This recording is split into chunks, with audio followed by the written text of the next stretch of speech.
मुंबई-पुणे रस्ता व खांदा कॉलनी रेल्वे स्टेशन या क्रॉसिंगवर वाहतूक कोंडी मोठ्या प्रमाणावर होत असल्याने या ठिकाणी अपघाताचे प्रमाणही वाढले आहे।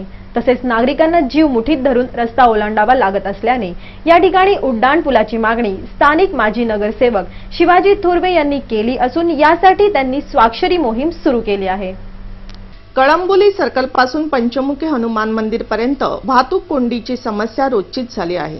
या मार्गावरून अवजड वाहनांच्या प्रवासावर बंदी आहे, परंतु वाहतुकीचे सर्व नियम धाब्यावर बसवून अवजड वाहनधारक याच रस्त्याने जातात। त्यामुळे वाहतूक कोंडीबरोबरच रस्त्यावर अपघाताचे प्रमाण वाढले आहे। खास करून खांदा कॉलनी येथे सिग्नल असूनही अनेक अपघात झाले आहेत। या हायवेवर खांदा कॉलनी पासून ठाणा नाकापर्यंत उड्डाण पूल आहे। त्याला जोडणारा आणखी एक उड्डाण पूल बनविण्यात यावा, जेणेकरून खांदेश्वर रेल्वे स्टेशनला जाणाऱ्या वाहनधारक व पादचाऱ्यांना असुविधा होऊ नयेत व अपघाताचे प्रमाण कमी व्हावे। या उड्डाण पुलाची मागणी शेका पक्षाचे माजी नगरसेवक शिवाजी थोरवे यांनी केली आहे। या उड्डाण पुलासाठी शेका पक्षाच्या वतीने अनेक वेळा मागणी केली आहे, परंतु सार्वजनिक बांधकाम विभागाने नेहमीच दुर्लक्ष केले आहे। त्यामुळे उड्डाण पूल व्हावे या मागणीसाठी गुरुवार ते सोमवारपर्यंत शेका पक्षाच्या वतीने स्वाक्षरी मोहीम राबविण्यात आली आहे। या मोहिमेविषयी माजी नगरसेवक शिवाजी थोरवे यांनी अधिक माहिती दिली। रस्त्यावरनं क्रॉसिंग करत असतात, तरी या खांदा कॉलनीमध्ये कॉलेज, शाळा, सरकारी या रस्त्यावरनं क्रॉस करत असताना बरेचशा लोकांना अपघात धरून चालावं लागतं। तरी या ठिकाणी उड्डाण होण्यासाठी आम्ही ही स्वाक्षरी मोहीम व सरकारी शासनाकडे आम्ही पत्र व्यवहार केलेला आहे आणि लवकरात लवकर हे उड्डाण पूल व्हावा यासाठी इथले आपले आमदार विवेक पाटील यांनी विधानसभेमध्ये या उड्डाण पुलासाठी मागणी करावा, तसे आम्ही पाठपुरावा करत आहोत। तसेच येथील स्थानिक रहिवाशांनीही आपल्या प्रतिक्रिया व्यक्त केल्या। थोडे सर्वांनी पाठीमागे सिग्नलची व्यवस्था केली ट्रॅफिकमुळे, तरी सुद्धा तयार नाही। नेहमी ट्रॅफिक असतात, तिथे थोडीफार ट्रॅफिक होते, पब्लिकच्या वाटतं लोकसंख्या झाल्यामुळे ट्रॅफिकाची गरज आहे। ही मोहीम फार चांगली आहे आणि या मोहीममुळं बरेच काही ॲक्सिडेंट वगैरे अशा काही होतात आणि काय मी हे चालू असतं। त्यासाठी ही आधी ही मोहीम चालू व्हायला पाहिजे होती, पण ती फार उशिरा झालेली आहे। उड्डाण पूल होतं हे चांगल्यासाठी होतं। या ट्रॅफिकमुळं पेट्रोल, डिझेल आणि लोकांना अनेक त्रास होतो। ही गोष्ट जी उड्डाण पुलासाठी जे चाललंय ते काम चांगलं। पनवेल येथील पाडा मोहल्ल्यातील नागरिकांना पावसाळ्यात पावसाच्या पाण्याचा त्रास होऊ नये यासाठी येथील रस्त्यांवर पेवर ब्लॉक बसवण्याची मागणी अनेक दिवसांपासून होत होती। या मागणीनुसार नगराध्यक्ष संदीप पाटील यांनी पाडा मोहल्ल्यात 9 लाखाचे पेवर ब्लॉक बसवण्याचे काम पूर्ण केल्याने पाडा मोहल्ल्यातील नागरिकांनी नगराध्यक्ष संदीप पाटील यांचा पुष्पगुच्छ देऊन सत्कार केला। गेल्या महिन्यापूर्वी मुस्लिम नाका येथील नागरिकांनी रमजान ईदच्या पूर्वतयारी करण्यासाठी तसेच पाडा मोहल्ल्यातील नागरिकांना पावसाच्या पाण्याचा आणि चिखलयुक्त दुर्गंधीचा त्रास होऊ नये म्हणून शेकाप नगरसेविका सिद्दीका पुंजानी, शेकाप कार्यकर्ते मोहम्मद फक्कूभाई यांनी पाठपुरावा करून नगराध्यक्ष संदीप पाटील यांच्याकडे पेव्हर ब्लॉक बसवण्याची मागणी केली होती। या मागणीनुसार नगराध्यक्ष संदीप पाटील यांनी 9 लाखांचे पेव्हर ब्लॉक बसवण्याचे काम पूर्ण केल्याने त्यांचे हार्दिक अभिनंदन केले असून या कार्यक्रमाच्या वेळी नगराध्यक्ष संदीप पाटील कर्नाळा अष्टक बातमीपत्रात आपलं पुन्हा एकदा हार्दिक स्वागत। भारतामध्ये सध्या मल्टीनॅशनल कंपन्यांचा विस्तार मोठ्या प्रमाणावर होत आहे, परंतु भारतीय व्यापाऱ्यांनी सरकारच्या या निर्णयाला विरोध दर्शविला आहे। राज्य शासनाने एफडीआयच्या माध्यमातून थेट व्यवसायासाठी दिलेल्या मंजुरीच्या विरोधात व्यापाऱ्यांनी आवाज उठविला आहे। वाशी येथील एपीएमसी मार्केटमध्ये व्यापाऱ्यांनी एफडीआय अर्थात फॉरेन डायरेक्ट इन्व्हेस्टमेंटला विरोध केला आहे। राज्य शासनाने एफडीआयच्या माध्यमातून थेट व्यवसायाला दिलेल्या मंजुरी विरोधात व्यापाऱ्यांनी आवाज उठविला आहे। एफडीआयच्या माध्यमातून थेट व्यवसाय करून व्यापार क्षेत्रात उतरणाऱ्या बलाढ्य परकीय कंपन्यांसमोर एपीएमसी व्यापाऱ्यांना अनेक समस्यांना सामोरे जावे लागणार आहे। व्यापारी वर्गाने याआधीही एफडीआयचा विरोध केला आहे, परंतु सरकार या प्रश्नाकडे जाणून बुजून दुर्लक्ष करीत आहे। या विषयावर आमच्या प्रतिनिधींनी व्यापारी वर्गाशी बातचीत करून त्यांच्या प्रतिक्रिया जाणून घेतल्या। क्या माजरा है, क्यों फिर से मोर्चा निकाला गया है? इसके पहले भी एफडीआई के विरोध में यहाँ के व्यापारी संघ ने मोर्चा निकाला था, अब क्या वजह है? नहीं, पहला भी हम लोग ने एफडीआई के खिलाफ मोर्चा निकाला था, तभी government 100% foreign direct investment retail क्षेत्र में लाना चाहती थी। हम लोगों ने अभी ये कम से कम पिछले 5 साल से ये काम चालू है, पर गवर्नमेंट अभी तक हमारी प्रेशर की वजह से इसके बारे में निर्णय नहीं ले पा रही है। गवर्नमेंट ने बीच में क्या किया, 42 खासदारों की एक ज्वाइंट पार्लियामेंट्री कमेटी बनाई थी और ज्वाइंट पार्लियामेंट्री कमेटी ने भी इसके खिलाफ गवर्नमेंट को बोला है कि फॉरेन डायरेक्ट इन्वेस्टमेंट को भारत में परमिशन ना दे। इसके बावजूद गवर्नमेंट ने एक आईपीएस लेवल के अधिकारियों की एक पैनल बनाया और वो पैनल ने अभी गवर्नमेंट को रिकमेंडेशन किया है कि 51% फॉरेन डायरेक्ट इन्वेस्टमेंट को यहाँ पर परमिशन दे दो। और हम लोगों को ऐसा डाउट है कि गवर्नमेंट ये अधिवेशन में उसको लाने जा रही है, तो गवर्नमेंट ऐसी ना करे, इसके लिए आज हमने वापस एफडीआई के खिलाफ में ये मोर्चा निकाला है। और सबसे बड़ी बात है कि 1-2 मोर्चे से ये काम होने वाला नहीं है। जिस तरह से कि 1942 में भारत को आजादी पाने के लिए कम से कम 4-5 साल 10 साल जब लोग लड़े थे, ऐसा ये एफडीआई का मामला है। जब भी भाजपा का गवर्नमेंट था तभी कांग्रेस इसको विरोध कर रही थी, आज कांग्रेस का गवर्नमेंट आया तो भाजपा इसको विरोध कर रही है। पर इसके लिए ये जो मसला है, ये 1 या 2 आंदोलन में या 2-3 आंदोलन में मसले को हल नहीं होने वाला है। हम लोग सब व्यापारी आज इस एफडीआई के खिलाफ हम लोग क्यों लड़ रहे हैं, तो कम से कम 5 करोड़ व्यापारी आज इसके ऊपर कारोबार कर रहे हैं और 5 करोड़ व्यापारियों के साथ में कम से कम 20 करोड़ जनता इससे जुड़ी हुई है। तो सरकार को ये ऐसी क्या मजबूरी है कि आप फॉरेनर्स को लाके यहाँ पर धंधा कर। बीएमटीसी कामगारांना लवकरच न्याय मिळणार असून बुधवारी विधानसभेत आमदार विवेक पाटील यांच्या मागणीनुसार बीएमटीसी कामगारांच्या प्रलंबित मागण्यांविषयी मुख्यमंत्री पृथ्वीराज चव्हाण यांच्या अध्यक्षतेखाली एक महत्त्वपूर्ण बैठक बोलावण्यात आली होती। या बैठकीत बीएमटीसी कामगारांच्या वारसांना नोकरीत समावेश करून घ्या अथवा सिडकोद्वारा बनवण्यात आलेल्या व्यापार केंद्रात गाळे द्यावेत अशी मागणी मंजूर करण्यात आली। बीएमटीसी कामगार संघटनेने प्रकल्पग्रस्तांचे नेते आमदार विवेक पाटील यांना दिलेल्या निवेदनाच्या अनुषंगाने आमदार विवेक पाटील यांनी मुख्यमंत्री पृथ्वीराज चव्हाण यांना पत्र देऊन सदर कामगारांची तातडीने बैठक लावण्याची मागणी केली। त्यानुसार 9 ऑगस्ट 2011 रोजी विधान भवन मुंबई येथे पीडित कामगारांच्या बैठकीचे आयोजन मुख्यमंत्र्यांच्या अध्यक्षतेखाली करण्यात आले।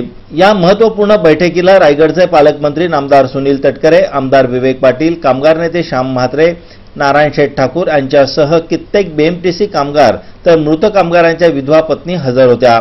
सिडकोच्या बाजूने टीसी बेंजामिन, मुख्य सचिव नगरविकास तानाजी सत्रे इत्यादींसह अनेक अधिकारी हजर होते। बैठकीची सुरुवात पालकमंत्री नामदार सुनील तटकरे यांच्या प्रस्तावाने झाली। त्यांनी आपल्या प्रस्तावनेत मुख्यमंत्र्यांना कामगारांच्या सर्व व्यथा समजावून सांगितल्या। सदर बैठकीमध्ये आमदार विवेक पाटील, कामगार नेते श्याम म्हात्रे यांनी कामगारांची बाजू यशस्वीपणे मांडली। सदर बैठकीत बोलताना मुख्यमंत्री म्हणाले की पीडित कामगारांना सर्व कायदेशीर देणी तातडीने देण्यात यावीत व याबाबत सिडकोने 1 महिन्यात कार्यवाही करावी।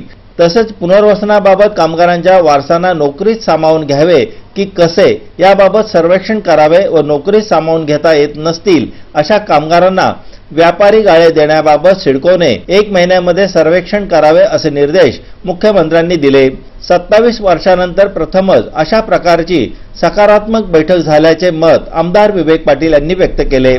एकंदरीत बीएमटीसी कामगारांचे प्रलंबित प्रश्न सुटण्याची आशा आता निर्माण झाली आहे। 9 ऑगस्टला क्रांती दिनानिमित्त आपल्या मागण्या मान्य करून घेण्यासाठी एपीएमसी मार्केटमध्ये कार्यरत कर्मचाऱ्यांनी महानगर कामगार परिषद यांच्या सोबत एकत्र येऊन एका मोर्चाचे आयोजन केले होते। एपीएमसी मार्केटमध्ये काम करणाऱ्या कर्मचाऱ्यांना घर मिळावे यासाठी हा मोर्चा काढण्यात आला होता।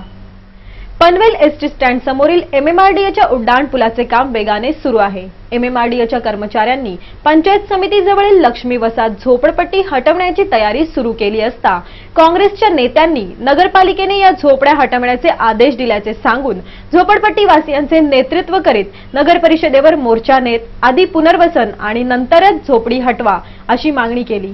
परंतु परिस्थिती अशी होती की नगर परिषदेचा या झोपडपट्टी हटवा मोहिमेशी काहीही संबंध नव्हता, परंतु काँग्रेस नेत्यांनी भडकवून दिल्याने झोपडपट्टी वासियांचा गैरसमज झाला होता। नगराध्यक्ष संदीप पाटील यांनी झोपडपट्टी वासियांच्या पुनर्वसनासाठी शेकापक्ष युती सातत्याने प्रयत्नशील असल्याचेही दाखवून दिले। मोर्चाने आलेल्या झोपडपट्टी वासियांना नगरसेवक सुनील बहिरा व नगराध्यक्ष संदीप पाटील सामोरे गेले व त्यांनी झोपडपट्टी वासियांचा गैरसमज दूर करीत झोपडपट्टी वासियांचे पुनर्वसन ही शेका पक्षाचीच मागणी असून शेका पक्ष झोपडपट्टी वासियांच्या बाजूने उभा असल्याचे दाखवून दिले। इतकेच नव्हे तर तत्कालीन नगराध्यक्ष आमदार प्रशांत ठाकूर आणि नगरसेवक अरविंद सावळेकर यांचाच झोपडपट्टी पुनर्वसनाला कसा विरोध होता ते त्यांची कागदपत्रे दाखवून सिद्ध केल्याने शेका पक्ष युती विरोधात संतापून आलेले झोपडपट्टीवासीय खजील होत काँग्रेसच्या नेत्यांना शिव्या घालीत घरी गेले। या एकूणच प्रकाराबाबत नगराध्यक्ष संदीप पाटील यांनी आमच्या प्रतिनिधीकडे अधिक खुलासा केला। तुम्ही ज्या पद्धतीने आल्यात ना, पहिली मनातली भूमिका तुमची काढून टाका की तुमच्या झोपड्या कोण काढायला येणार आहे। तो जो कोण काल कॉन्ट्रॅक्टरने पाठवलं ते नगरपालिका, पहिली गोष्ट म्हणजे नगरपालिकेचा कॉन्ट्रॅक्टची काही संबंध नाहीये। ब्रिजचा कॉन्ट्रॅक्ट हा मुंबईवरून MMRD आणि MSRDCने दिलेला आहे, नगरपालिकेचा त्याच्याशी गाडीचा संबंध नाहीये। तुमची जी पहिली मनातली भूमिका जी भीती आहे ती पहिली काढून टाका। नगरपालिका त्याला आजच्याच पहिले नोटीस पाठवून देईल की तिथं कुठल्याही झोपडपट्टीला हात लावायचा ना, रोड वायडिंगचं काम बंद झालं। चोर कितीही हुशार असला तरी तो कधी ना कधी पोलिसांच्या तावडीत सापडतोच। पनवेल पोलिसांनी एका 64 वर्षीय प्रभात घोष यांना अटक करून ताब्यात घेतले आहे। या आरोपीने पनवेलमधील ज्वेलर्स मार्केटमध्ये नकली चेकद्वारे ज्वेलर्समधून 5.5 लाखांचे दागिने खरेदी केले होते। 23 जुलै ते 25 जुलै रोजी पनवेल येथील ज्वेलरी मार्केटमध्ये 2 व्यक्तींनी नकली चेकद्वारे जवळपास 5 ज्वेलर्स मालकांना चुना लावला होता व एकूण 2.5 लाख रुपयाचे दागिने घेऊन पसार झाले होते।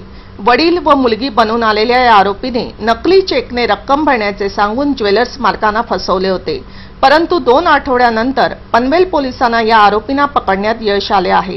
या घटनेतील 64 वर्षीय आरोपीला पकडून ताब्यात घेतले आहे।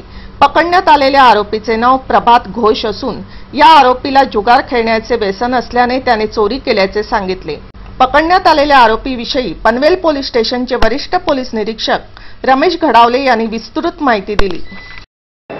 यामध्ये पनवेल शहरामधले 5 ज्वेलर्स होते, त्यांच्याकडे एक वयस्कर ग्रस्त आणि त्यांची मुलगी म्हणून मुलगी सांगून हे 2 लोक दागिने खरेदी करण्यासाठी गेले। त्यांनी दागिने खरेदी केले, परंतु एवढा वयस्कर माणूस शुद्ध इंग्लिश बोलतो आहे, हिंदी बोलतो आहे, बरोबर मुलगी आहे, फसवणूक करणार नाही, यामुळे दुकानदारांनी विश्वास ठेवून त्यांना दागिने दिले आणि चेक घेतले। त्यांनी ICICI बँकेचे चेक दिले होते। त्यानंतर ते दुकानदारांनी ते चेक जेव्हा बँकेत इन्क्वायरी करण्यासाठी गेले तेव्हा त्यांना आठवलं की बँकेत ICICI बँकेत ते खातच नाही आहे आणि त्यानंतर फसवणूक झाल्याचं माहिती पडलं। सदरचा गुन्हा 23/7 ते 25/7 अशा 2 दिवसात झालेला आहे, परंतु त्यावेळी दुकानदारांनी सांगितलं नव्हतं। पण जेव्हा चेक बँकेत खातं नाही माहिती पडल्यावर त्यांनी तक्रार केली आणि त्यावरून आपल्याकडे CR गुन्हा रजिस्टर नंबर 384/211 कलम 420-34 वादवीप्रमाणे आपण गुन्हा नोंद केला आणि यांचा तपास करत होतो। तो अकाउंट त्याचं बोगस होतं, परंतु त्याची जी इतर जी माहिती होती त्याच्यावरून आम्ही त्याचा थांगपत्ता काढला आणि तो नेरूळ येथे आम्ही त्याला ट्रॅप केलं। त्या कामी आम्हाला सोनाराने सुद्धा मदत केली, ज्वेलर्सवाले त्यांनी सुद्धा मदत केली आणि आम्ही त्याच्या घरी सतत 5 दिवस वॉच ठेवून त्याला ताब्यात घेतलेलं आहे आणि त्याने गुन्ह्याची कबुली दिलेली आहे। दुकानदारांनी त्याला ओळखलं आहे। त्यातले जवळ 2 सोन्याच्या बांगड्या हे त्याने मणिपुरम गोल्ड फायनान्समध्ये गहाणवट ठेवलेल्या होत्या, त्या ताब्यात घेतलेल्या आहेत आणि इतर मालमत्ता हस्तगत करण्याचे प्रयत्न चालू आहेत। कर्नाळ आजतक बातमीपत्राबाबत आपणास काही माहिती द्यायची असेल, काही सूचना करायची असेल किंवा जाहिराती संदर्भात तर आम्हा संपर्क साधा। आमचा पत्ता आहे संपादक रमेश भोळे, कर्नाळ आजतक कार्यालय, गेट नंबर 2, गाळा number 9A, Karnal sports academy Panvel. आमचे फोन नंबर आहेत 9323855055 किंवा 9970062185 आणि आमचा ईमेल ID आहे karnalaajtak@gmail.com।